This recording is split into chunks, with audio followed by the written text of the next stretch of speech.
नमस्कार। आकाशवाणी श्री विजयपुरम से प्रस्तुत है प्रादेशिक समाचार।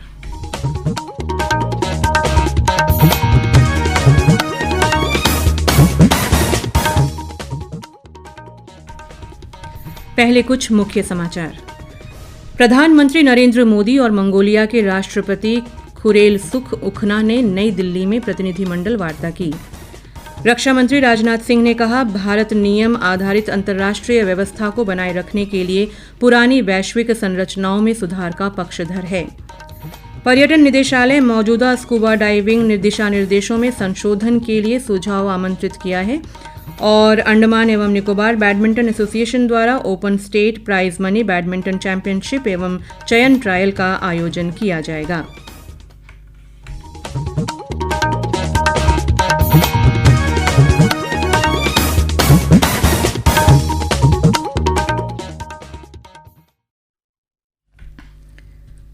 सांध्य समाचारों के साथ मैं संगीता देवनाथ। प्रधानमंत्री नरेंद्र मोदी और मंगोलिया के राष्ट्रपति खुरेलसुख-उखना ने आज नई दिल्ली में शिष्टमंडल स्तर की वार्ता की। बैठक के दौरान दोनों पक्षों ने मानवीय सहायता, मंगोलिया में धरोहर स्थल के जीर्णोद्धार, आव्रजन, भूविज्ञान और खनिज संसाधनों में सहयोग, सहकारिता को बढ़ावा देने और डिजिटल समाधान साझा करने के बारे में समझौता ज्ञापनों का आदान प्रदान किया। इस अवसर पर साझा विरासत के प्रतीक के रूप में श्री मोदी और श्री उखना ने एक स्मारक टिकट भी जारी किया। संयुक्त संवाददाता सम्मेलन में प्रधानमंत्री मोदी ने कहा कि भारत ने मंगोलिया के नागरिकों को निःशुल्क ई-वीजा देने का निर्णय लिया है। उन्होंने कहा कि भारत मंगोलिया से युवा सांस्कृतिक दूतों की वार्षिक भारत यात्रा को प्रायोजित करेगा। श्री मोदी ने कहा कि दोनों देशों के संबंध केवल राजनयिक आधार पर नहीं बल्कि इनके बीच आध्यात्मिक और भावपूर्ण संबंध भी हैं। उन्होंने कहा कि मंगोलिया में बौद्ध धर्म के विकास में नालंदा विश्वविद्यालय ने महत्वपूर्ण भूमिका निभाई। प्रधानमंत्री मोदी ने कहा कि भारत मंगोलिया के विकास में एक भरोसेमंद साझेदार रहा है। इस अवसर पर मंगोलिया के राष्ट्रपति उखना ने तेल रिफाइनरी परियोजना में पूर्ण सहायता के लिए भारत और प्रधानमंत्री मोदी का आभार व्यक्त किया। उन्होंने कहा कि डिजिटल सहयोग में समझौता ज्ञापन भी दोनों देशों के बीच ऐतिहासिक समझौता है। इससे पहले मंगोलिया के राष्ट्रपति राजघाट गए और राष्ट्रपिता महात्मा गांधी को श्रद्धा सुमन अर्पित किए। श्री उखना 4 दिन की भारत यात्रा पर हैं। संयुक्त राष्ट्र में सैन्य सहयोग करने वाले देशों के प्रमुखों का सम्मेलन आज नई दिल्ली में शुरू हुआ। भारतीय सेना 3 दिवसीय सम्मेलन की मेजबानी कर रही है।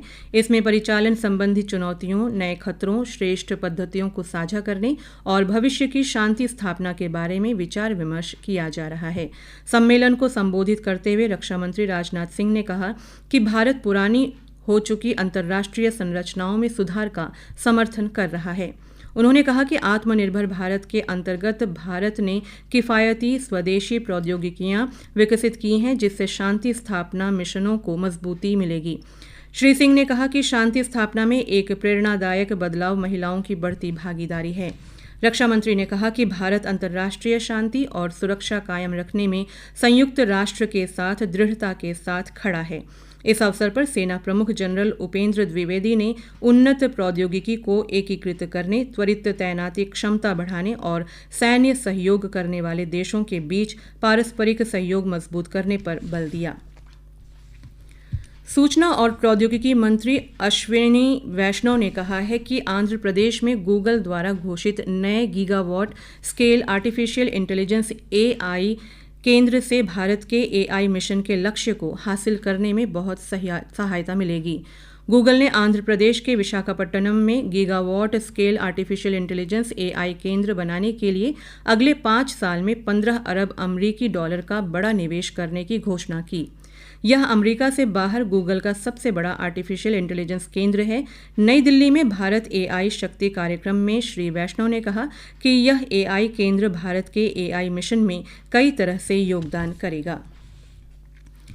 जैसलमेर से जोधपुर जा रही एसी स्लीपर बस में आज दोपहर अचानक आग लग गई। बचने के लिए यात्री चलती बस से कूद गए।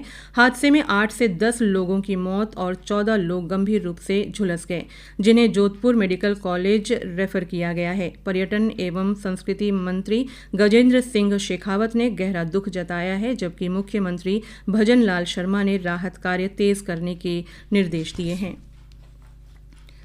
प्रादेशिक समाचार आप आकाशवाणी श्री विजयपुरम से सुन रहे हैं। समाचारों में आगे प्रमुख हैं स्कूबा डाइविंग दिशा निर्देशों में संशोधन और बैडमिंटन चैंपियनशिप। आकाशवाणी श्री विजयपुरम से प्रसारित होने वाला यह प्रादेशिक समाचार बुलेटिन आप मीडियम वेव के साथ साथ FM 100.9 मेगाहर्ट्ज पर भी सुन रहे हैं। ये समाचार मोबाइल फोन और वाहनों के FM रेडियो पर भी उपलब्ध है। प्रादेशिक समाचार में आपका फिर स्वागत है।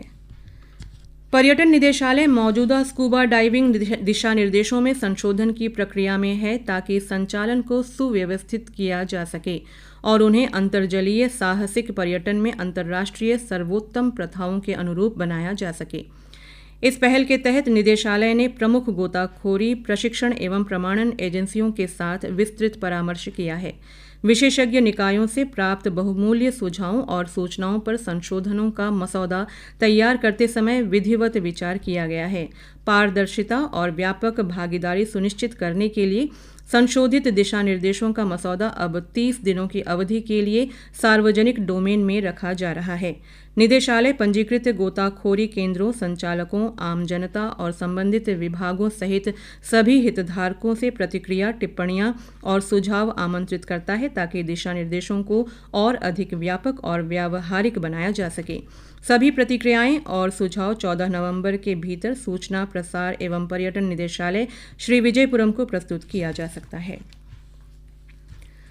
प्रधानमंत्री नरेंद्र मोदी द्वारा घोषित और पिछले महीने की 22 तारीख से शुरू हुए जीएसटी बचत उत्सव से पूरा देश लाभान्वित हो रहा है। आज पेश है जम्मू कश्मीर में विभिन्न उद्योगों को सशक्त बनाने के बारे में एक रिपोर्ट। नए जीएसटी सुधार से जम्मू कश्मीर के पारंपरिक उद्योगों और स्थानीय अर्थव्यवस्था को एक बड़ा बढ़ावा मिला है। संशोधित जीएसटी दरों के अंतर्गत अब राज्य में कई वस्तुओं और सेवाओं पर कर कम हुए हैं, जिससे पारंपरिक उत्पाद किफायती होने से स्थानीय उत्पादकों की आय में भी वृद्धि हुई है। यह सुधार राज्य के शिल्प और पर्यटन क्षेत्रों के लिए विशेष महत्व रखता है। जीएसटी 2.0 के तहत पश्मीना और कानी शॉल, पेपर माशे, बसोली पेंटिंग और अखरोट की लकड़ी की नक्काशी जैसे जीआई टैग वाले उत्पादों पर अब पहले के 12% की जगह 5% जीएसटी लग रहा है। श्री विजयपुरम में 1 और 2 नवंबर को अंडमान एवं निकोबार बैडमिंटन एसोसिएशन द्वारा अंडमान और निकोबार स्टेट ओलंपिक एसोसिएशन के सहयोग से open state prize money badminton championship एवं चयन ट्रायल आयोजित किया जाएगा। यह प्रतियोगिता अंडर 19, अंडर 17 और अंडर 15 वर्गों में होगी। चयनित खिलाड़ी अरुणाचल प्रदेश में आयोजित होने वाले जूनियर नेशनल चैंपियनशिप और भुवनेश्वर में सब जूनियर नेशनल में भाग लेंगे। विजेताओं को सिंगल्स में 2,000 रुपये और डबल्स में 4,000 रुपये का नकद पुरस्कार दिया जाएगा।